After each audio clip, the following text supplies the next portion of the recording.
उत्तर भारत तक पहुंचने से पहले महाराष्ट्र है, जिसकी चर्चा बार बार कर रहा हूं।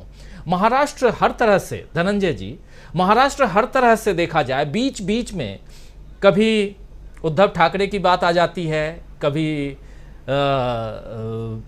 शरद पवार जी की बात आ जाती है, और इन दोनों के बीच शिंदे साहब जो हैं उनकी बात तो आती ही रहती है। शिंदे अभी चूंकि सरकार में बैठे हुए हैं, इसलिए भी क्या लगता है कि अगले जिस बात का जिक्र यहाँ कर रहे हैं कि जुलाई अगस्त तक बहुत कुछ चेंज होने वाला है, उसमें एक सूत्रधार की भूमिका में महाराष्ट्र भी रहेगा क्या? कर्नाटक चुनाव से आगे अगर बढ़ते हैं हम, तो थोड़ा कर्नाटक और थोड़ा महाराष्ट्र।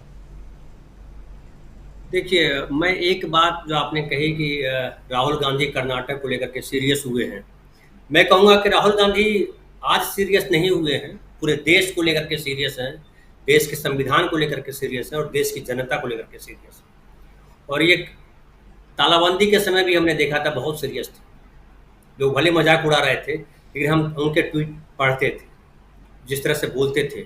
अभी भी हमारे फेसबुक पे डेली उनके पेज हमने लाइक किया हुआ है, तो डेली हमारे पास आते रहता है किस तरह से मुद्दे उठा रहे हैं, किस तरह से वो बात कर रहे हैं। और लगातार उनको भरे देश के लोगों या मीडिया ने या देश के कुछ लोगों ने गंभीरता से नहीं लिया, उनका मजाक उड़ाया।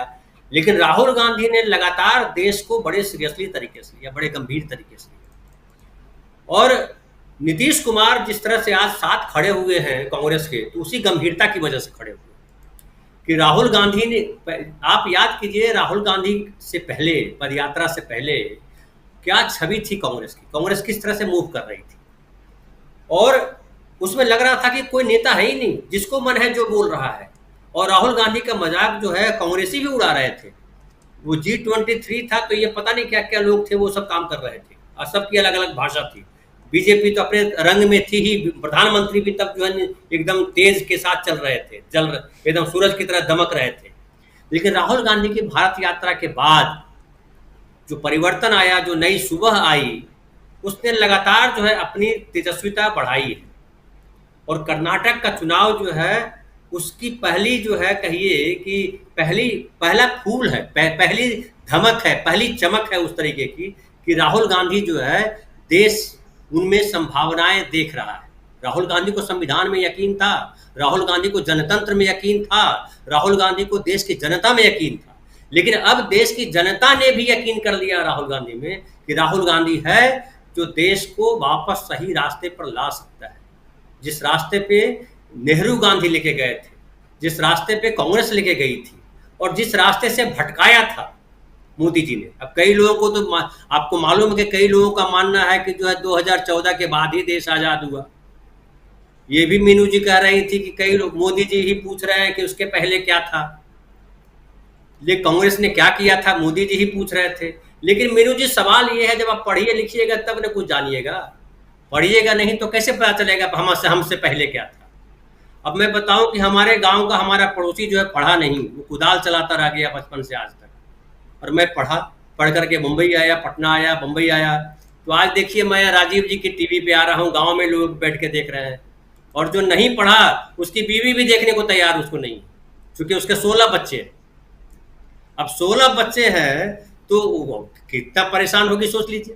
हमारा तो एक ही लड़का है। तो पढ़ाई लिखाई बहुत जरूरी है मीनू जी।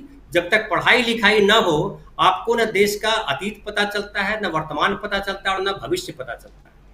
और हमारे जो प्रधानमंत्री हैं या जो नेतागण है, वो डिग्री पे कहाँ बात करते हैं, वो पढ़ाई पे कहाँ बात करते हैं।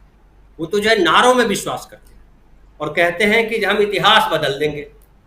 सच को कैसे बदलो? जहां आप थे नहीं वहां कैसे प्रकट होगी? जो जहां था उसको कैसे हटाओगे? क्योंकि देखने वाले सिर्फ आप तो थे नहीं। अब जो है कबूतर अगर आंख मूंद ले तो क्या बिल्ली गायब हो जाएगी? तो ये जो स्थिति है देश की, राजीव जी, महाराष्ट्र जो है सूत्रधार है। इस तरह से कह सकते हैं कि महाराष्ट्र ने ही पहली बार जो है ये मोदी जी को या बीजेपी को बताया था कि आप सर्वशक्तिमान नहीं हो। उस समय तो मोदी जी का एकदम जलवा चल रहा था और बीजेपी शिवसेना के साथ जीत करके आई थी और बहुमत में थी, दोनों पार्टियां मिलती थी। लेकिन उद्धव ठाकरे जिस तरह से खिलाफ खड़े हुए और फाइनली उद्धव ठाकरे बीजेपी को छोड़ करके महाविकास आघाड़ी में आए, कांग्रेस एनसीपी के साथ आया और सरकार बनी, उसको आप हल्के में मत लीजिए। शरद पवार ने बहुत बड़ा खेल किया था वो, और उस खेल का नतीजा है कि तब लगा लोगों को कि कोई है जो चुनौती दे सकता है, तो महाराष्ट्र ने चुनौती देने का काम किया। शिवसेना को उठा ले आना वहां से मजाक की बात नहीं है। नीतीश कुमार तो आते जाते रहे, नीतीश कुमार तो पहले भी आए थे, नीतीश कुमार की अपनी रणनीति अपनी राजनीति रही, लेकिन शिवसेना जो है हिंदुत्व के मुद्दे पर राजनीति करती रही 90 के बाद, उससे छीन करके ले आना। और जिस तरह से उद्धव ठाकरे ने शासन चलाया 2.5 साल, धर्मनिरपेक्ष शासन का बड़ा उत्तम नमूना है।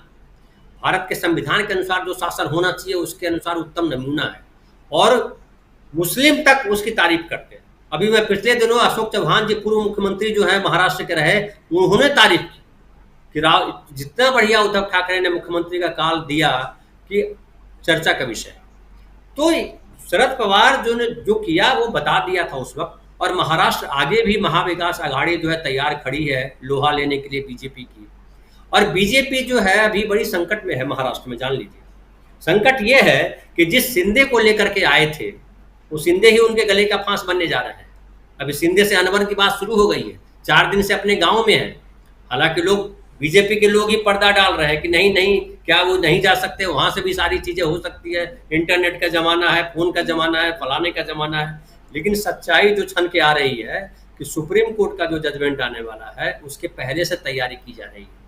दूसरी बात, जिस बात को लेकर के शिंदे को मुख्यमंत्री बनाया गया था कि इससे शिवसेना कमजोर होगी, उद्धव ठाकरे कमजोर होंगे और हिंदुत्व का झंडावरदार जो अकेले बीजेपी होगी, मोदी जी होंगे, वो नहीं हो पाया। शिंदे वो लाभ नहीं दे पाए।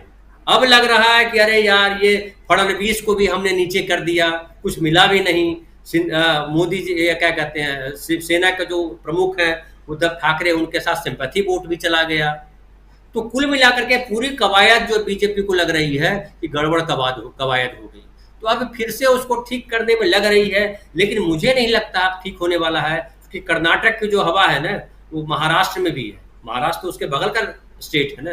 जब बिहार में कर्नाटक की हवा पहुंच गई, कश्मीर में पहुंच गई, तो कर्नाटक के तो बगल में है महाराष्ट्र। यहाँ तो आंधी चल रही है, और ये आंधी जो सुप्रिया सुले ने कहा था कि बम फटने वाले हैं या क्या फटने वाला है, कुछ देर वेट कीजिए, तो अभी वेट कीजिए जी, तो वो विस्फोट होने वाला है। तो विस्फोट अभी होगा, और विस्फोट बड़ा जबरदस्त होगा। और एक और बात कह दूं कि शरद पवार ने जो कहा कि रोटी को उलटना पलटना चाहिए, उसका बड़ा गंभीर अर्थ, और वो अर्थ जो है ये गोदी मीडिया उसका कुछ और निकाल रहे हैं, लेकिन उसका अर्थ 2024 में दिखाई पड़ेगा।